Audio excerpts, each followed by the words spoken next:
Buenas tardes. El día de hoy quiero compartirles algunas notas alrededor del carácter científico que tiene la prueba pericial. Esta es tal vez una de las cuestiones sobre las cuales se ciernen mayores inquietudes a la hora de evaluar una prueba pericial, especialmente en el juicio, el escenario por excelencia para efectos de ratificación o contradicción de la prueba. ¿Qué elementos van a definir dicha cientificidad de la prueba pericial? Primero, el método elegido. Las guías y protocolos de evaluación forense van a facilitar ese componente de objetividad y replicabilidad, en tanto que la guía, en función de lo que se esté evaluando, va a permitir definir unos tópicos que de una u otra manera van a redundar en el diseño de la entrevista, sobre la cual en algunos casos se cierne algún tipo de crítica por el carácter subjetivo que puede tener. Es importante indicar que esa entrevista puede ser objeto de diseño, lo que redundará posteriormente o derivará en ella posteriormente en la objetividad misma, es decir, el control de variables que tiene que hacer el perito a través de ese contacto uno a uno que tiene con su examinado. Esa entrevista y ese control de variables va a facilitar que dicho perito pueda analizar una serie de signos o condiciones de salud mental que son de una u otra manera sobre las cuales resulta algún tipo de inquietud a través de la prueba.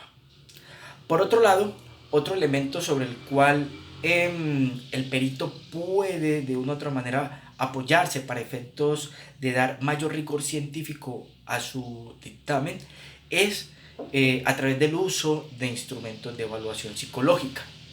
Generalmente, aquellos instrumentos que gozan con mayor crédito por parte de la comunidad científica son las pruebas objetivas o también denominadas pruebas psicométricas o pruebas psicotécnicas. Las mismas gozan de crédito precisamente por efecto de su confiabilidad, por efecto de su validez. Es importante tener en cuenta que para efectos de elegir la prueba adecuada es necesario tener claro cuál es el objeto del dictamen pericial.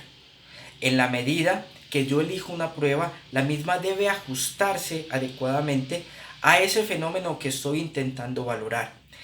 Y dicho fenómeno, valga la pena nombrarlo, de una u otra manera va a estar dado por un modelo teórico. En ese orden de ideas debe haber correspondencia entre el modelo teórico, es decir, el componente epistemológico, y la prueba que voy a utilizar. Las pruebas psicológicas, sean proyectivas, sean objetivas, tienen o están sostenidas en constructos psicológicos. De allí que resulta importante que haya coherencia entre hipótesis, modelo teórico y la prueba elegida.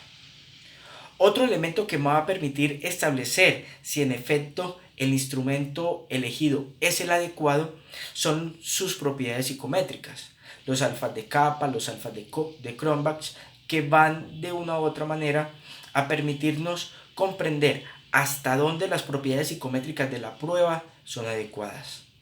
Debemos tener en cuenta que en el marco de las pruebas objetivas, dichos instrumentos nos permiten evaluar, entre comillas, las condiciones normales o sanas de una condición. Asimismo, establecer hasta dónde ese fenómeno evaluado tiende a presentar una condición clínica o patológica. También nos permite evaluar la magnitud de un atributo, por ejemplo, algunos rasgos de personalidad. Hay que tener en cuenta que no todas las pruebas psicológicas cuentan con baremos colombianos. De allí la importancia de los índices de correlación intraclase o interclase, que nos van a facilitar comprender la estabilidad de esas propiedades psicométricas del instrumento en diferentes escenarios o diferentes culturas. Mientras mayor estabilidad tenga la prueba en culturas diferentes o inclusive en culturas similares a las colombianas, pues mayor probabilidad de que ese instrumento mida o evalúe adecuadamente ese fenómeno psicológico que estoy indagando. Hay que tener en cuenta que el uso de una prueba psicométrica no hace más científico un dictamen pericial. El instrumento nos sirve como una especie de auxilio para efectos de discriminar hipótesis, para efectos de despejar inquietudes o bien para efectos de formalizar algunos diagnósticos que tal vez a través de la entrevista, por mayor rigor que haya tenido en su creación, no resultan ser claros. La cientificidad en este caso está dado entonces por el diseño de una metodología rigurosa de evaluación que pueda ser objeto de réplica. Ahora, aquí hay que tener en cuenta que la réplica me debería derivar a resultados que estadísticamente o científicamente no serían diferentes, pero ello hay que tomarlo con pinzas. Específicamente en lo que constituye nuestro sistema de justicia, las ratificaciones o la presencia de los peritos en audiencia se puede dar 6, 7, 8 meses después, inclusive por efectos de la experiencia particular, dictámenes que termino ratificando cerca de 3, 4 años después. Bajo esas circunstancias hay que tener en cuenta que la replicabilidad de la prueba tiende a ser muy compleja, precisamente por el sinnúmero de variables que el perito debe controlar en un proceso de evaluación. Las variables alrededor de ese momento en concreto. Allí, entonces, tenemos definidos una serie de elementos que van a garantizar que esa prueba cuente con respaldo científico.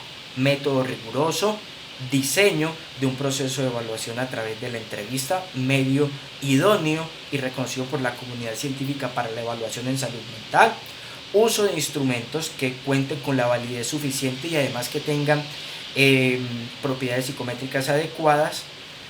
Por otro lado, modelos teóricos que sean aceptados por la comunidad científica, que tengan suficiente reconocimiento para efectos de valorar el fenómeno que nos ha sido encomendado en la actividad pericial. Espero que los comentarios de hoy hayan sido de provecho. Si tienen algunas inquietudes, recuerden dejar el comentario que estaré presto a resolver esas preguntas. Un feliz día y hasta la próxima.